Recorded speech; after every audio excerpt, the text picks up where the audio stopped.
سجدے کا طریقہ، تکبیر کہہ کر سجدے میں جانا، یعنی جب آپ سیدھے کھڑے ہو گئے تھے اسٹریٹ، اور ربنا ولک الحمد اور تسبیحات آپ نے وہ پڑھ لی، دعائیں پڑھ لی، تو پھر اس کے بعد اب آپ سجدے میں اب جا رہے ہیں، اور سجدے میں جاتے ہوئے اللہ اکبر کہیں گے۔ پھر جب آپ صلی اللہ علیہ وسلم سجدے کے لیے جھکتے تو اللہ اکبر کہتے، یہ صحیح بخاری کی روایت ہے۔ ثم کبر وسجد، سنن نبی داؤد کی روایت ہے۔ پھر آپ نے تکبیر کہی اور سجدہ کیا۔ سجدے میں جاتے ہوئے گھٹنوں سے پہلے ہاتھ رکھنا، یہ مسئلہ بہت متنازع فی ہے، اور ہمیشہ لوگوں کے بیچ میں سوال کی شکل میں بار بار ابھرتا رہتا ہے کہ پہلے گھٹنے رکھیں یا پہلے ہاتھ رکھیں۔ تو کیا پتہ چلا؟ پہلے ہاتھ رکھنے پھر گھٹنے رکھنے۔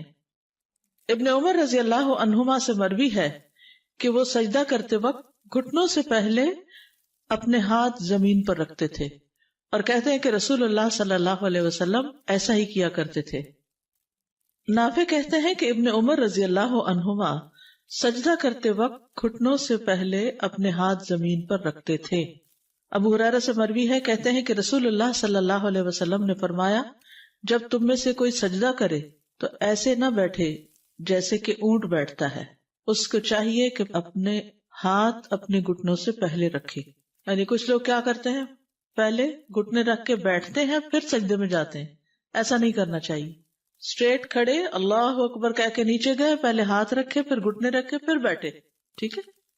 7 اعضاء پر سجدہ کرنا۔ عباس بن عبد المطلب رضی اللہ عنہ سے روایت ہے کہ انہوں نے رسول اللہ صلی اللہ علیہ وسلم کو فرماتے ہوئے سنا، جب کوئی بندہ سجدہ کرتا ہے تو اس کے ساتھ 7 اعضاء سجدہ کرتے ہیں، اس کی پیشانی اور اس کے دونوں ہاتھ اور اس کے دونوں گھٹنے اور اس کے دونوں قدم۔ یہ جو ناک ہے، یہ جب پیشانی رکھیں گے تو ناک تو پیشانی سے بھی اونچا ہے، وہ بھی ساتھ رکھا جائے گا۔ ابن عباس رضی اللہ عنہما سے مروی ہے کہ وہ نبی صلی اللہ علیہ وسلم سے بیان کرتے ہیں کہ آپ نے فرمایا، ہمیں حکم دیا گیا ہے کہ ہم 7 ہڈیوں پر سجدہ کریں، 7 ہڈیوں پر سجدہ کریں۔ تمام اعضاء کا سجدہ کرنا۔ آپ صلی اللہ علیہ وسلم فرماتے تھے، اپنے بازوؤں کو درندے کے پھیلانے کی طرح زمین پر نہ پھیلاؤ، جیسے شیر چیتا وغیرہ بیٹھتا ہے، اور تم اپنی ہتھیلیوں پر ٹیک لگاؤ، ہتھیلیاں یعنی ہاتھ، اور اپنی بغلوں کو دور رکھو، یعنی ساتھ چمٹ کے نہیں رکھو۔ پھر جب تم ایسا کرو گے تو تمہارا ہر عضو تمہارے ساتھ سجدہ کرے گا، ورنہ کیا ہے، کچھ عضو ریسٹنگ پوزیشن میں آ جاتے ہیں اور کچھ سجدہ کر رہے ہوتے ہیں۔ تو جب انسان ہتھیلیوں پر اپنا پورا وزن ڈالتا ہے تو پھر سارے کا سارا جسم ایک طرح سے سجدے میں ہوتا ہے، ادھر سے گھٹنے لگے ہوئے ہیں، ادھر سے پاؤں لگے، ادھر سے سر لگا ہوا ہے، ادھر سے ہتھیلیاں، اور اگر آپ کونیاں زمین پر ٹکا دیتے ہیں تو کیا ہوتا ہے، آپ آرام کی پوزیشن میں آ جاتے ہیں، آرام ہونے لگتا ہے۔ اور جو شخص 7 اعضاء پر سجدہ نہ کرے اس کا کیا حال ہے؟ بخاری اور مسلم کی روایت ہے، سجدہ کرنے والے کے لیے جائز نہیں کہ وہ 7 اعضاء میں سے کسی بھی چیز کو اٹھائے، کیونکہ نبی صلی اللہ علیہ وسلم نے فرمایا، مجھے 7 ہڈیوں پر سجدہ کرنے کا حکم دیا گیا ہے، پیشانی پر اور اپنے ہاتھ سے ناک کی طرف اشارہ کیا، دونوں ہاتھوں، دونوں گھٹنوں اور دونوں پاؤں کی انگلیوں پر۔ اگر وہ اپنے دونوں پاؤں یا ان میں سے کوئی ایک، یا دونوں ہاتھ یا ان میں سے کوئی ایک، یا اپنی پیشانی یا اپنی ناک یا ان دونوں کو اٹھا لے تو اس کا سجدہ باطل ہو جائے گا اور اسے شمار نہیں کیا جائے گا، اور جب سجدہ باطل ہو گیا تو نماز بھی باطل ہو جائے گی۔ یعنی اگر کوئی شخص صرف ایک ہاتھ رکھتا ہے دوسرا رکھتا ہی نہیں، صرف پیشانی رکھتا ہے ناک رکھتا ہی نہیں، یا صرف ناک رکھتا پیشانی نہیں رکھتا، یا پھر گھٹنے تو رکھے ہوئے کیونکہ اس کے بغیر تو نیچے جا نہیں سکتے، تو گھٹنے اس طرح رکھے کہ پیچھے سے پاؤں اٹھ گئے، تو پاؤں اٹھنے نہیں چاہیے، پاؤں زمین کے ساتھ لگے رہنے چاہیے۔ تو اگر یہ 7 اعضاء نہیں لگے زمین پر تو سجدہ نہیں ہوگا، سجدہ نہیں ہوا تو نماز نہیں ہوگی، یہ یاد رکھیے، یہ بہت اہم بات ہے، یہ نماز کا اہم ترین حصہ ہے۔ چہرے کو اچھی طرح زمین پر ٹکانا۔ ایک طویل حدیث میں رفاعہ سے روایت ہے کہ نبی صلی اللہ علیہ وسلم نے ایک آدمی سے فرمایا جو نماز پڑھ رہا تھا، اور نبی صلی اللہ علیہ وسلم نے اسے نماز لوٹانے کا حکم دیا اور فرمایا، جب تم سجدہ کرو تو اپنے چہرے اور ہاتھوں کو زمین پر اچھی طرح لگاؤ، یہاں تک کہ تمہاری ہر ہڈی اطمینان کے ساتھ اپنی جگہ پر چلی جائے، ٹھیک ہے، یعنی اچھی طرح ٹک کے کرو سجدہ، جلدی میں نہیں، کیونکہ جو جلدی میں کرتا ہے وہ ایسے ہی جیسے ٹھونگا مار رہا ہو. ناک اور پیشانی اچھی طرح زمین پر ٹکانا. سنن الترمذی کی روایت ہے نبی صلی اللہ علیہ وسلم جب سجدہ کرتے تو اپنی ناک اور اپنی پیشانی خوب اچھی طرح زمین پہ جماتے اور اپنے دونوں ہاتھوں کو اپنے دونوں پہلوؤں سے دور رکھتے اور اپنی دونوں ہتھیلیوں کو دونوں کندھوں کے مقابل رکھتے، یعنی دونوں کندھوں کے مقابل آگے، یعنی کہ ایسے باہر کر کے سامنے ہی، یعنی جیسے جہاں کندھے آ رہے ہیں وہیں ہاتھ آ رہے ہیں. ابن عباس رضی اللہ عنہما سے روایت ہے کہ آپ صلی اللہ علیہ وسلم نے فرمایا اپنی ناک کو بھی زمین پر رکھ دو تاکہ وہ بھی تمہارے ساتھ سجدہ کرے. ناک کو پیشانی کی طرح زمین پر پہنچانا. آپ صلی اللہ علیہ وسلم فرمایا کرتے تھے اس شخص کی نماز نہیں جس نے اپنی ناک کو زمین تک اتنا نہیں پہنچایا جتنا کہ اس کی پیشانی پہنچتی ہے. دونوں ہاتھوں کا سجدہ. ابن عمر بیان کرتے ہیں کہ بے شک دونوں ہاتھ بھی سجدہ کرتے ہیں جس طرح چہرہ سجدہ کرتا ہے. جب تم میں سے کوئی سجدے میں زمین پر اپنا چہرہ رکھے تو ہاتھ بھی زمین پر رکھے، اور جب چہرہ اٹھائے تو انہیں بھی اٹھا لے. ٹھیک ہے، سجدے کے وقت ہاتھ بھی زمین پر، چہرہ اٹھے تو ساتھ وہ بھی اٹھا لیے جائیں. ہاتھوں کو دونوں کانوں کے برابر رکھنا. وائل بن حجر سے مروی ہے، انہوں نے کہا اور جب سجدے میں گئے تو اپنے ہاتھوں کو اپنے دونوں کانوں کے برابر رکھا. ہاتھوں کو کندھوں کے برابر رکھنا. اب یہاں آپ دیکھیے ایک روایت میں آ رہا ہے دونوں کانوں کے برابر اور یہاں کندھوں کے برابر، تو کندھے اور کان سجدے میں قریب قریب ہی ہوتے ہیں. پھر سجدہ کیا اور اپنے دونوں ہاتھوں کو اپنے کندھوں کے برابر رکھا. یہ تھوڑے آگے تھوڑے پیچھے ہو جائے تو کوئی حرج نہیں، دونوں طرح سے ٹھیک ہے. ہاتھوں کی انگلیاں قبلہ رخ کرنا، سامنے رکھنا. کچھ لوگ یوں کر کے سجدہ کر رہے ہوتے ہیں، انگلیوں کا اینگل ٹیڑھا ہو رہا ہوتا ہے. نہیں، انگلیاں سیدھی رکھنی ہے. محمد ابن عمرو ابن عطا سے روایت ہے، کہتے ہیں کہ آپ صلی اللہ علیہ وسلم جب سجدہ کرتے تو اپنے دونوں ہاتھوں کو رکھتے اس حالت میں کہ نہ زمین پر بچھے ہوتے اور نہ سمٹے ہوتے. بچھے ہوتے کا مطلب یعنی یوں کھول کے ایسے نہیں رکھے ہوتے تھے اور نہ یوں اکڑائے ہوتے، جیسے پہلے ہم نے بات کی تھی ہاتھ پکڑنے کی، یعنی کہ نیچرل پوزیشن میں. اور انگلیوں کا رخ سیدھا قبلے کی طرف کرتے تھے. واستقبل باطراف اصابعه القبلہ، یعنی سجدہ کرتے ہوئے ان دونوں ہاتھوں کی انگلیوں کے اطراف قبلے کی طرف. اطراف کناروں کو کہتے ہیں. انگوٹھا تو obviously ادھر ہو جائے گا لیکن باقی سامنے کی طرف رہے، ہاتھ کو ٹیڑھا نہ کیا جائے. ہاتھوں کی انگلیاں ملانا. وائل بن حجر سے مرفوع ہے کہ جب آپ رکوع کرتے تو انگلیاں کھول لیتے، اسی لیے پھر ہم گھٹنے کو ایک طرح سے پکڑ لیتے ہیں، اور جب سجدہ کرتے تو انگلیوں کو ملا لیتے.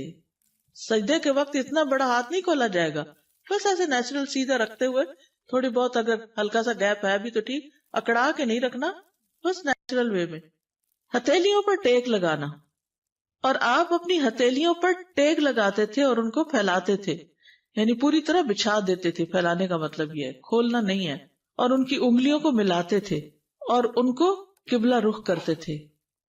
ہتھیلی کے اندرونی حصے پر سجدہ کرنا، یعنی انگلیوں پر نہیں بلکہ ہتھیلی پر بوجھ آنا چاہیے. ویسے تو پورے ہاتھ پہ ہی آ جاتا ہے لیکن ہتھیلی پر زیادہ حصہ. براء ابن عازب کہتے ہیں کہ رسول اللہ صلی اللہ علیہ وسلم ہتھیلی کے اندرونی حصے پر سجدہ کرتے تھے، یعنی ہاتھ رکھے نا تو اپنے اپنے ڈیسک پہ ہاتھ رکھے. تو اب آپ دیکھیں جب ہتھیلی پر آپ زور دیں گے تو انگلیوں پر نہ ہونے کے برابر آئے گا، ٹچ تو کر نہیں ہوگی زمین پر، یعنی آپ نے انگلیوں پہ نہیں کرنا. کریں آپ انگلیوں پہ بوجھ ڈالیں، ایسا نہیں کرنا. کیسے کرنا؟ ہاتھ کے اوپر، ہتھیلی پر. انگلیوں پر کریں گے تو ہتھیلیاں اوپر اٹھ جائیں گی. یہ جو پاؤں ہے نا، یہ والا حصہ، یہ ہتھیلی ہوتی ہے اور اس سے اوپر کلائی ہوتی ہے. بازوؤں کو کھلا رکھنا اور زمین سے جدا کرنا، زمین پہ لیٹنا نہیں آپ نے.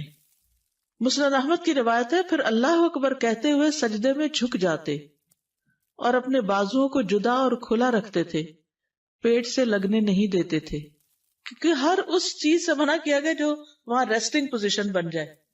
ٹھیک ہے، اور صحیح سجدہ کرے تو پتہ چلتا ہے کہ سجدہ کیا ہے، اور سجدہ صحیح ہو تو لگتا ہے نماز پڑھی ہے. اس کا خشوع و خضوع سے اور بندگی کی روح سے بہت بڑا تعلق ہے. کوہنیاں زمین سے بلند رکھنا، کیونکہ اگر آپ کونی ٹکائیں گے نا تو ہتھیلی پہ اس طرح نہیں زور آئے گا، کیونکہ آدھا زور کس میں چلا جائے گا؟ بازو پہ، کوہنی پہ.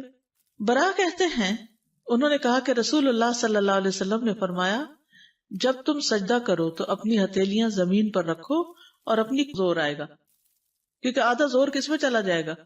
بازو پہ، کوہنی پہ. برا کہتے ہیں انہوں نے کہا کہ رسول اللہ صلی اللہ علیہ وسلم نے فرمایا جب تم سجدہ کرو تو اپنی ہتھیلیاں زمین پر رکھو اور اپنی کوہنیاں اوپر اٹھاؤ. کتے کی طرح بازو بچھانے کی ممانعت. یہ مسند احمد کی روایت ہے. انس رضی اللہ عنہ نبی صلی اللہ علیہ وسلم سے روایت کرتے ہیں کہ آپ صلی اللہ علیہ وسلم نے فرمایا تم میں سے کوئی شخص نماز میں کتے کی طرح اپنے بازو نہ بچھائے. یعنی کونیاں نیچے لگا کے بازو بچھانے نہیں, ریسٹنگ پوزیشن میں سجدہ نہیں کرنا, ہتھیلیوں پہ کرنا, بازو اوپر رکھنے. ہاتھوں کے درمیان اتنا فاصلہ کہ پیچھے سے بغلوں کی سفیدی نظر آئے, یعنی بالکل منہ کے ساتھ لگا کے ہاتھ نہیں رکھنے, ذرا کھلے رکھنے کہ بغلے کھل جائیں. یہ بھی نہیں کہ اتنا کھلا کر دیں, اعتدال میں رکھیں گے لیکن بغلیں کھلی ہوگی.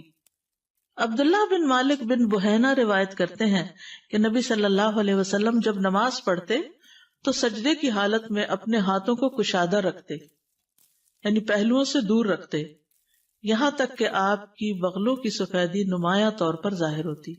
ٹھیک ہے, اصل میں آپ صلی اللہ علیہ وسلم اسمارٹ بھی تھے نا, تو بازو کا گوشت لٹک نہیں رہا تھا, یا پیٹ اتنا بڑا نہیں تھا, یا ویسے اوپر کا حصہ اتنا بھاری نہیں تھا, لہذا جب آپ کھولتے تو پیچھے سے دیکھنے والا آپ کے بغلوں تک دیکھ لیتا. نبی صلی اللہ علیہ وسلم کی زوجہ میمونہ رضی اللہ عنہا سے روایت ہے, انہوں نے کہا رسول اللہ صلی اللہ علیہ وسلم جب سجدہ کرتے تو اپنے ہاتھوں کے درمیان فاصلہ کرتے, اپنے ہاتھوں کے درمیان یعنی ہاتھ جو زمین پہ رکھے فاصلہ کرتے, یعنی انہیں پھیلا لیتے یہاں تک کہ پیچھے سے آپ کی بغلوں کی سفیدی دیکھی جا سکتی تھی. اور جب آپ بیٹھتے تو بائیں ران پر اطمینان سے بیٹھتے. ٹھیک ہے, یعنی جب آپ سجدے سے اٹھ کر بیٹھتے تو کیسے بیٹھتے؟ بائیں پاؤں کے اوپر. کوہنیوں کو پہلوؤں سے جدا کرنے میں مشقت اٹھانا. صاحب رسول صلی اللہ علیہ وسلم احمر بن جز بیان کرتے ہیں کہ رسول اللہ صلی اللہ علیہ وسلم جب سجدہ کرتے تو اپنے بازوؤں کو اپنے پہلوؤں سے اس قدر دور رکھتے کہ ہمیں آپ کی مشقت دیکھتے ہوئے آپ پہ ترس آتا, یعنی مشکل ہو جاتی.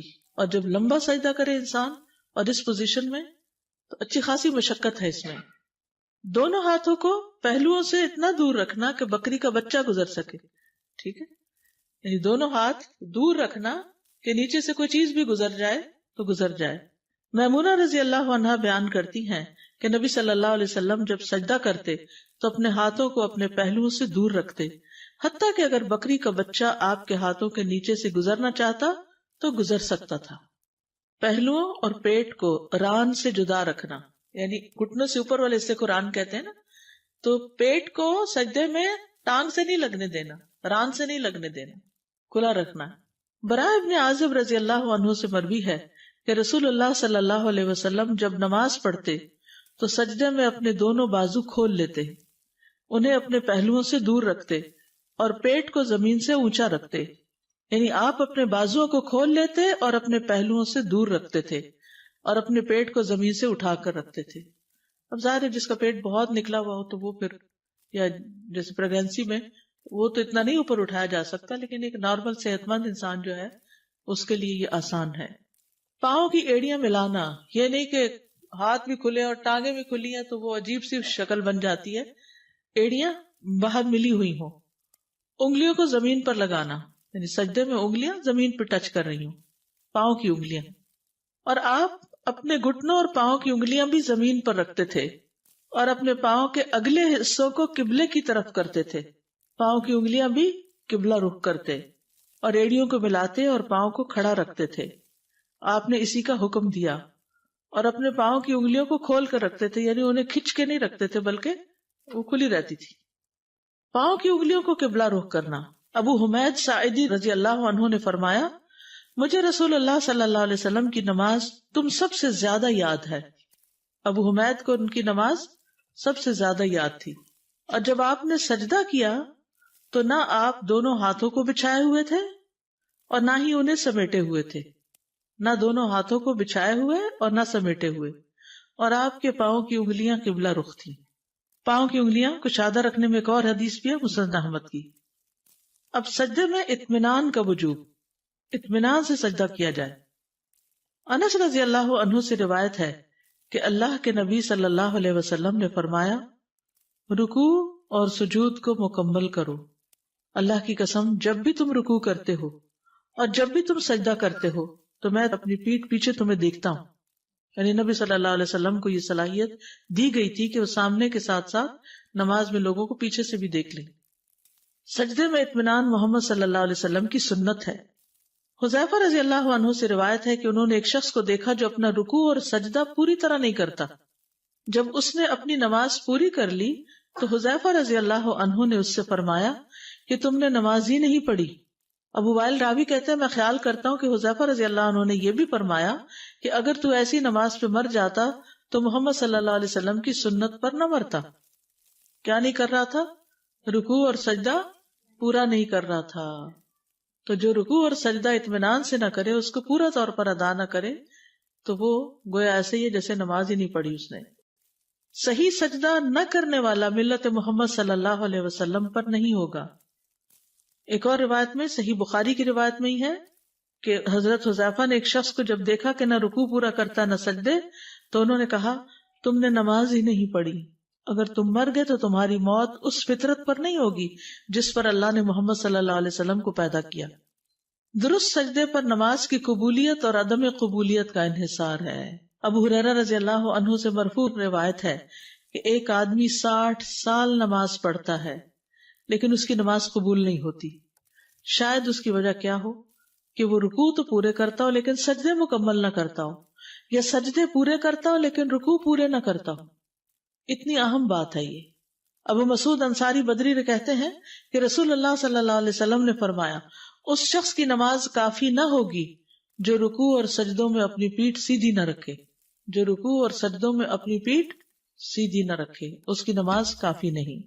امام ترمذی کہتے ہیں کہ امام شافعی، احمد اور اسحاق ابن راہویہ کہتے ہیں کہ جس نے رکوع اور سجدوں میں اپنی پیٹھ سیدھی نہ رکھی تو اس کی نماز فاسد ہے.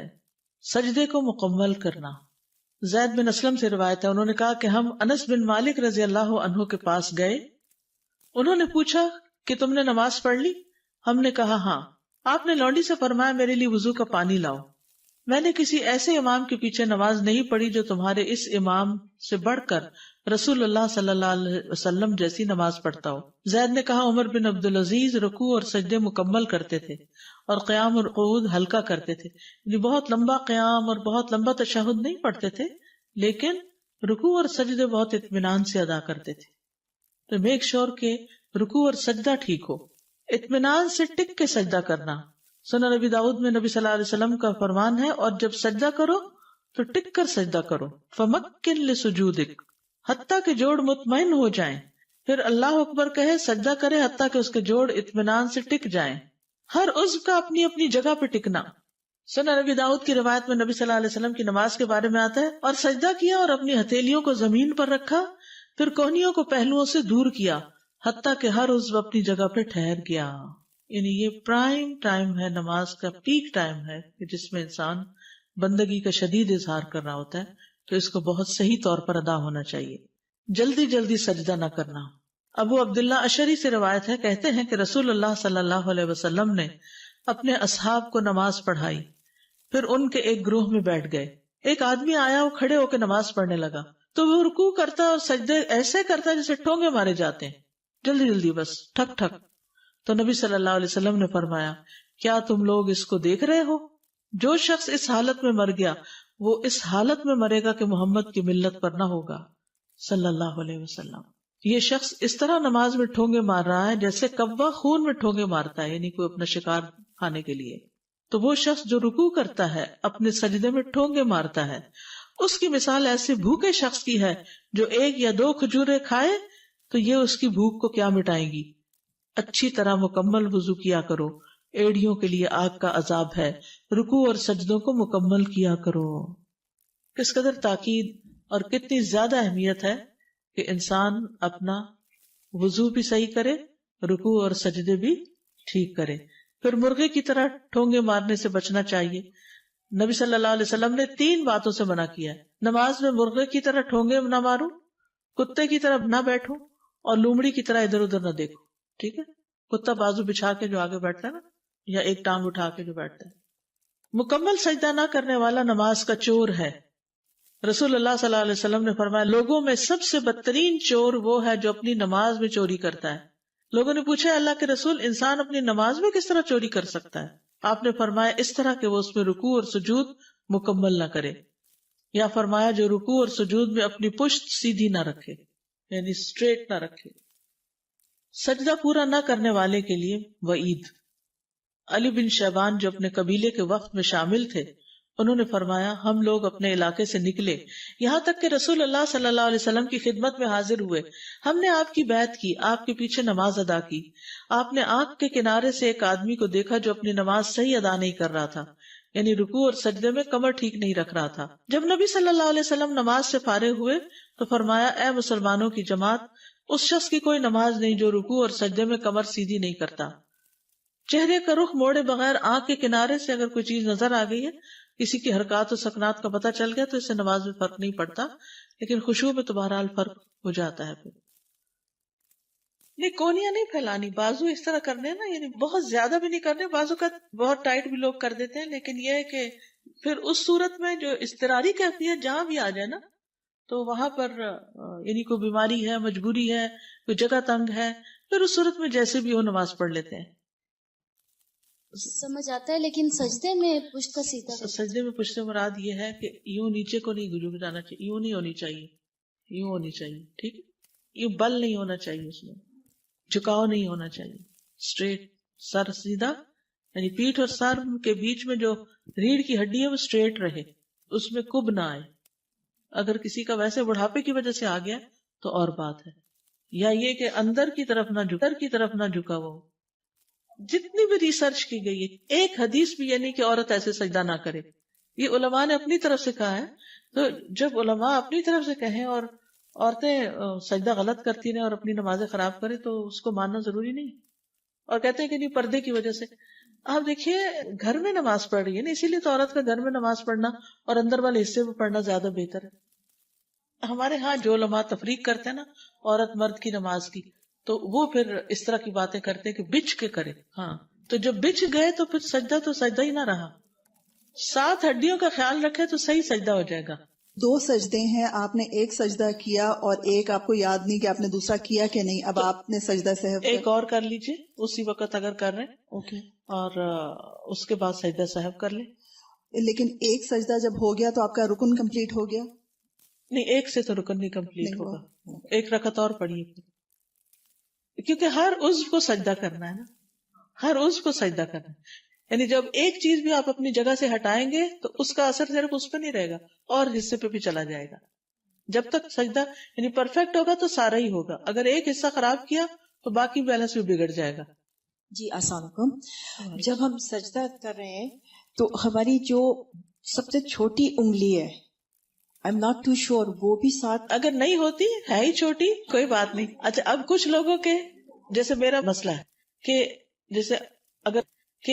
جیسے اگر انگوٹھا یا 2-3 انگلیاں بھی ٹک رہی ہے تو پھر ایک بھی کافی ہے، اوپر پاؤں رکھ لیتے ہیں، یہ بھی غلط ہے۔ انشاءاللہ آپ کو وہ نماز میں کی جانے والی غلطیوں کی اگر ویڈیو دکھا دی جائے تو اس سے پھر